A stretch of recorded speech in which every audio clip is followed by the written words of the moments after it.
First of all, I have to say that in the years that I've been standing here, seeing the people from the post-50th, every year you're looking younger and younger. You look marvelous. Okay, the awards. The first award, Mr. Robert Sarnoff, class of 1959. Some of you may recognize the name Sarnoff. If we go way, way back to 1912, a young man named David Sarnoff happened to pass by a telegraph office working in a publication, and the telegraph operator happened not to be in the room.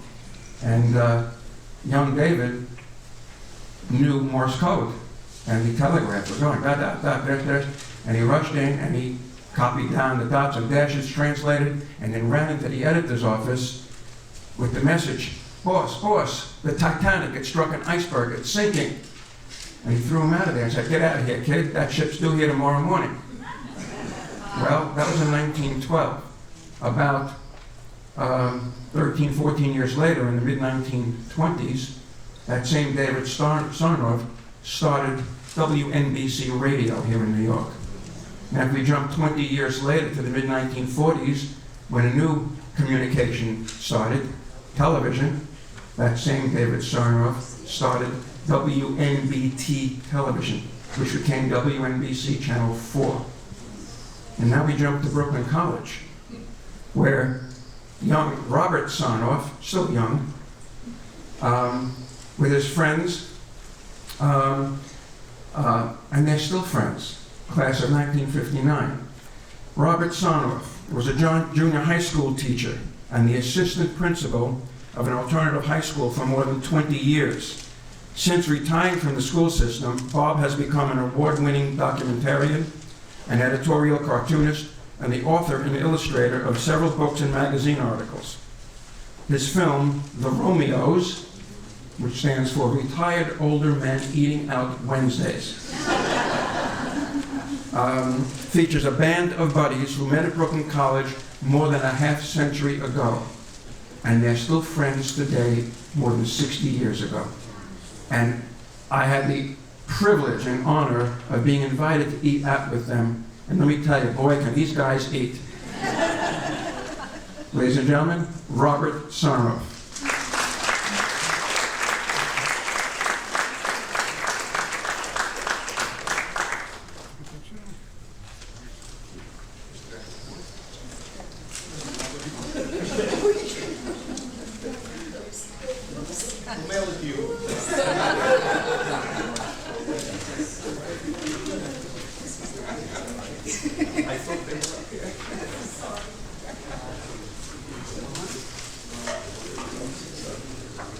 This is David Sarnoff.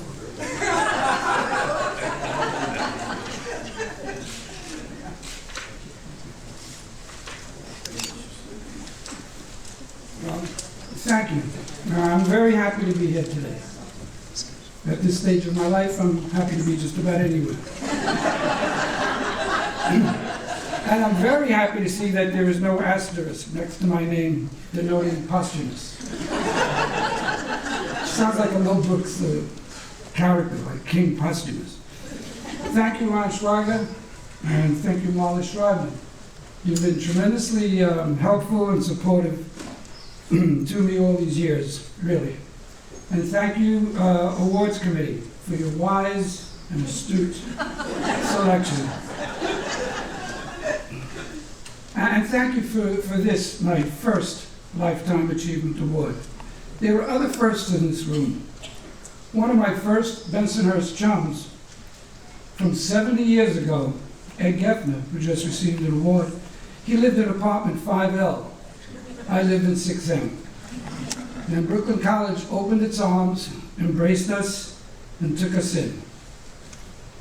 And one of my favorite and first art students, now a successful art entrepreneur, Kevin Lavin, is here today. My first Brooklyn College houseplant friends from Lord House, Let me show you the t-shirt. You're not going to believe it.